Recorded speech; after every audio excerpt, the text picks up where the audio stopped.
Hello everyone and welcome to week 6 where the Colorado Stealth Rockies take on the Miami Rotom-Heat coached by Ethan. I actually just did this narration. I used the incorrect mic, so this is going to be a second take. Nice and practiced for this already. Looking at teams this week, mine looks pretty standard. As you can see, I didn't bring Latios and I actually brought Talonflame, which means I end up having no hazard removal for a Talonflame. In general, I kind of bit the bullet.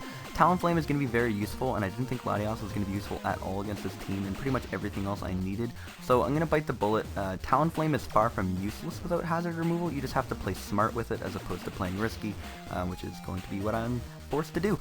Looking at his team, threats that I was preparing for, I knew Mega Guard was going to be a bit of a problem, so I brought Scizor. Whether he's going to have Will-O-Wisp or a move to hit it in general is up to see, but just in general, SD Scizor is a late game win condition that I have another option to win late game with, and Bullet Punch will still do a chunklet to Gardevoir in case it gets out of control. On top of that, it is bulk up Talonflame. Speaking of Talonflame, because I saw that he had an Umbreon available to him, and in case he used Foul Play, I'd much rather have bulk up. On top of that, he has Entei, and if I was at +1 or +2, I'd be able to live a Stone Edge from it. And on top of that, at least it gives me a semi-switch into Sacred Fire.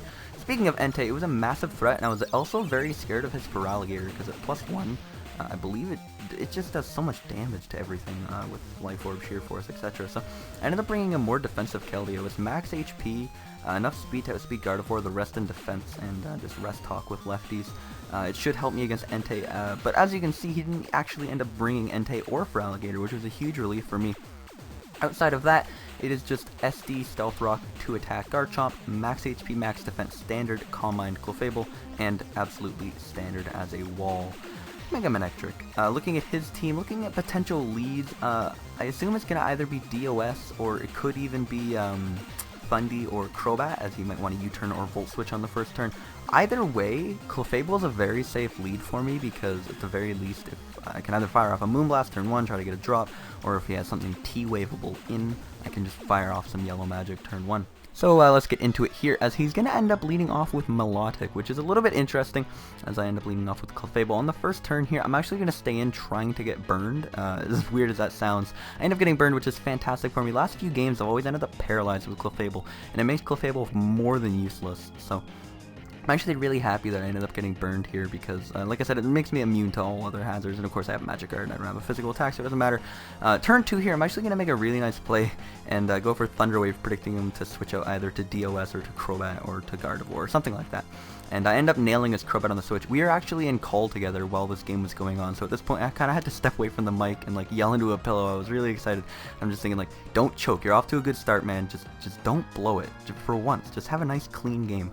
So I'm going to switch out to Manectric here on his Crobat, assuming he can't really do anything to me, as he's going to take the turn double out into his Thundurus. At this point, I mean, a wise play would just be to Volt Switch or to Thunderbolt in general, because he's likely not staying and he can't really touch Mega Manectric. The worst he could do is HP Ice. I end up Mega Evolving, giving his Milotic the competitive boost, and I end up going for HP Ice like a little bitch. Unfortunately, like I said, Volt Switch even would have been a better play, but unfortunately on this next turn he's going to reveal a little bit of a CT as I go for T-Bolt, get a decent roll, and he's going to go for Mirror Coat and just absolutely destroy my Manectric. So I'm glad I didn't end up going for Volt Switch, because I would have been unknowingly choosing something to die, but just a disappointing turn of events, that's for sure, early on down after that nice play. Just a nice set by Ethan, caught me off guard. Gonna go with the Garchomp, did a quick calc. Earthquake is guaranteed to kill. Dragon Claw has a chance not to kill, but it's a pretty high roll, so I'm just gonna go for it. He ends up going out in the Gliscor, and it's great because it puts a little bit of pressure on his Gliscor, and at this point I know he probably can't touch me. At the very least, I'm faster, and I'm just going to be able to get up my Stealth Rock. He doesn't have a way to remove them, and if he does, in Crobat is likely, well, if he does carry Defog on Crobat, it is paralyzed now. Get up my Stealth Rock on a switch to Thundurus, and I know that I have Yachi Berry. The reason I brought Yachi Berry this week is because he had a Deoxys Speed, and I have SD, and just in case I was sweeping late game with an SD Chomp, I would like to continue my sweep knowing that I can just chew the Ice Beam from the Deoxys. So I knew I could stay in on the Stundy. I do exactly half with the Dragon Claw, which is pretty nice.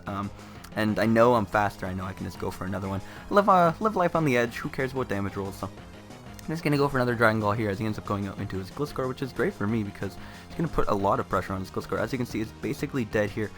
Dragon Claw is doing about 35-36%, so Dragon Claw would easily kill his Gliscor at this range, but I'm going to predict him to protect here and go for an SD. Just basically, it's kind of a silly play because, like, I guess not, because if he did protect, it was definitely my best play, whether I'm forced out right away or not. But what ends up happening here is I crit him with Dragon Claw on his roost, or after his roost rather.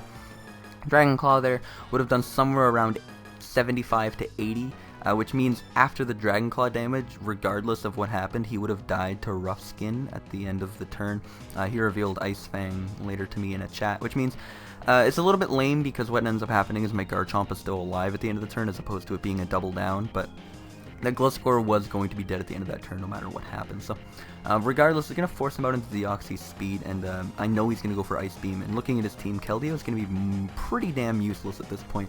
I mean, it could still run Train, but it's always going to end up getting revenged by Deoxys, or just in general, it's not too useful. I brought it specifically for Alligator and Entei, which he did not bring, so I can switch it in, live the Ice Beam, get back up to 92%, and this is I'm thinking like, oh, maybe I can live a hit. He ends up going for Psychic instead of Psycho Boost, and that's going to allow my max HP Keldeo to just chew the hit. I end up getting minimum, he ends up getting minimum damage with that Psychic. Of course, I could have still lived it on a higher roll, because I lived with 8%, so any 7% higher of a roll, I could have still been alive at the end of the turn. But it's pretty lame, because what ends up happening here is I crit him with Scald. What this crit does is it obviously forces him to switch in, and gives me the switch advantage, pretty much, because he's going to come in and revenge my Keldeo. And what would have ended up happening there is Scald would have done somewhere around 50% damage. He would have been out of range after Life Orb, because he would have been forced to take another Life Orb hit to kill off my Keldeo, at a point where he's pretty much forced to fodder his Deoxys because of Stealth Rock. He'd be forced, like if he switched out, he would die to rocks, so I'd be able to switch out into my Clefable, take a hit, I could go to my Scizor, Bullet Punch, U-turn, etc., or I could go to Talonflame and the such. So it looks lame, and it is lame, because it basically gives me switch advantage and another attack with my Keldeo, depending on what he goes to. And just, yeah, it's not a pretty way to play a game. Regardless, he's going to end up going in the Gardevoir, and I did EV Train this Keldeo. EV Train, no I didn't. I dragged the Slider Bar over to be faster than Mega Gardevoir after Mega, so I'm definitely going to be faster pre-Mega. I end up getting a crit Scald, just add on to the lame train here of things that look bad in this game.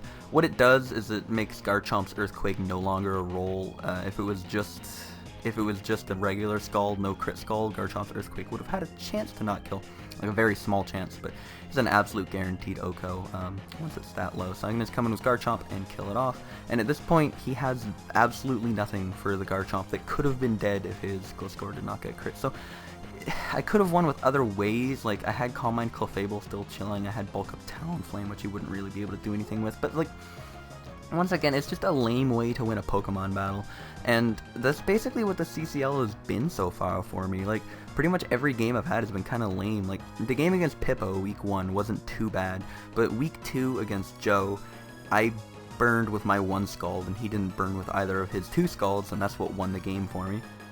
Week 3 was against Roger, which was that shit show of Tornadus having Heat Wave or not, which he choked about 3 times, I choked about twice, and just, in general, it wasn't a very pretty game. Week 4 was the game against Gary, where I choked about 3 times over every, like, 10 turns, and I managed to hit every single one of his type resist berries he bought. Again, not a very pretty game. Week 5 was the game against Mike, where I exploded with Landorus and then just ended up winning with Calm Mind Latios, and it's 6-0, just straight 6-0. Like, that's not a very pretty game either. It's just like, and then there's this game where I absolutely hacked the piss out of Ethan. So like, the CCL so far has just given me nothing but not very pretty or very fun games. Obviously the guys are great and the games are enjoyable, but they're all pretty lame, and I've yet to have a nice clean battle to upload. So if Pokemon could stop treating me so poorly, that'd be great. Week 7 is going to be what I upload next. I'm actually playing Garf in a few days for that.